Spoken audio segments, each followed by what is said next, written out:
This is Whispers of the Ancestors, Episode 9. Her bones were not buried. They say the very soil remembers. It holds tight to the echoes of injustice.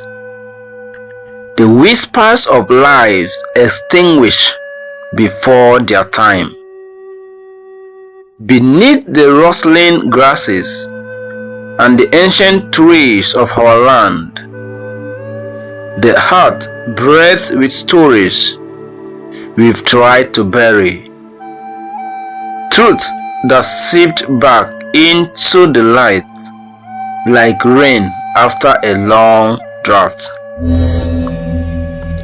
Long ago, in the heart of a village nestled where the Niger River snaked like a silver serpent, a place called Emila, there lived a woman of extraordinary grace and power.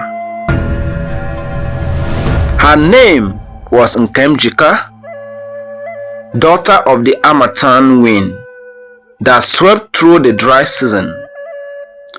She understood the language of roots that delved deep into the earth's secrets. Her hands, warmed as the noonday sun, held the spark of life itself, guiding new souls into the world. Her voice, gentle yet firm, could soothe a fevered brow and calm the most troubled spirit. She was a healer, a guardian of well-being, a beacon of quiet strength in Emila. But the season turn, and sometimes they bring hardship. A year of unrelenting sun beat down upon the land. The crops withered, the river shrank, and a gnawing hunger tightened the bellies of the villagers. In such times of scarcity, fear takes root easily, and suspicion blossoms like a poisonous flower.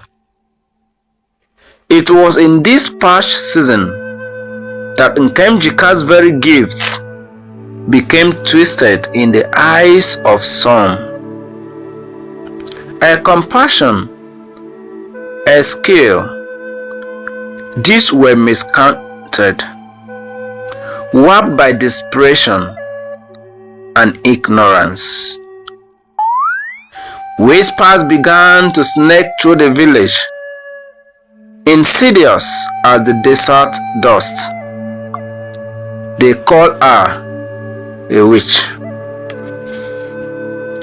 not because she uttered curses that withered crops or brought sickness upon their neighbors. No, they whispered of her dark acts because she possessed the knowledge to mend what others could not fathom, because she stood as a steadfast ally to the women of Emila, sharing ancient wisdom, easing their burdens in a world that often overlooked their pain. Because the children, drawn to our gentle spirit, will gather at our huts, their dreams painted with the vibrant hues of our stories. And then there was the matter of the chief's son, a young man swollen with privilege and desire. He had sought Nkemjika's attention, demanded a certain favor. But Nkemjika, guided by her own counsel and a deep respect for her own body and spirit, had refused him. This rejection, a slight to his pride and status, festered like an unhealed wound. It became another tendril of suspicion, wrapping itself around our reputation. The night they came for her was cloaked in the oppressive silence that precedes a storm. Torches flickered, casting long dancing shadows that mirrored the turmoil in the villagers' hearts. But as they dragged her from her humble dwelling, Nkemjika did not weep. There were no pleas for mercy, no cries of despair. Instead, a song rose from her lips. It was a melody, ancient as the very soil beneath their feet. A language that spoke of the interconnectedness of all things. A lament for the blindness that had gripped our people. It was a song older than grief itself. They hauled her through the dusty path of Himula, their fear a palpable force. They stripped her name from the wind, as if by silencing our identity, they could erase our existence. And when our life was brutally ended, they denied her even the simple dignity of burial. They scattered our bones as if to ensure no trace of her remained. One fragment was flung into the dwindling river, a desperate act to appease the angered water spirit they believed she had manipulated. Another was left to bleach beneath the thorny leaves of the okra bush, a place where she often gathered herbs for her remedies. A third was cast behind this sacred shrine, where she had often offered prayers for the well-being of Emila, a bitter irony. And the last, it is said that it vanished with the fierce storm that broke over the village the very next morning. A tempest that seemed to weep for the injustice that had been done. But oh, the land remembers. It does not forget the innocent blood spilled upon it. In the very spot where Nkemjika's bones had fallen, life stirred in unexpected ways. Flowers bloom with an unnatural vibrancy, their colors richer, their fragrance more potent, pushing through the parched earth out of season. Sickly animals drawn by an unseen force will lie upon the soil where our essence mingled and rise again, whole and healed. The okra bush behind the neglected shrine, usually yielding meagerly in the drought, became laden with fruit, sustaining 30 families through the leanest months of the famine year. And the river, which had dwindled to a mere trickle, began to flow again. its waters clear and life-giving, as if a sacred path had been renewed. Years spun into decades. Humila, in his selective memory, spoke less and less of the woman they had condemned. The crime faded into the mist of time. A shameful secret best left undisturbed. Yet, the blessings persisted.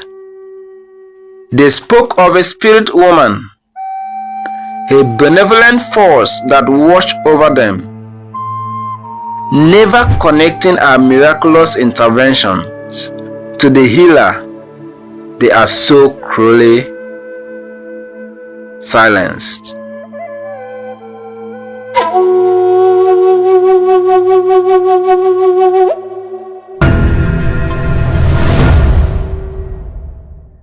Until one day, a wanderer arrived in Humila. He was aged,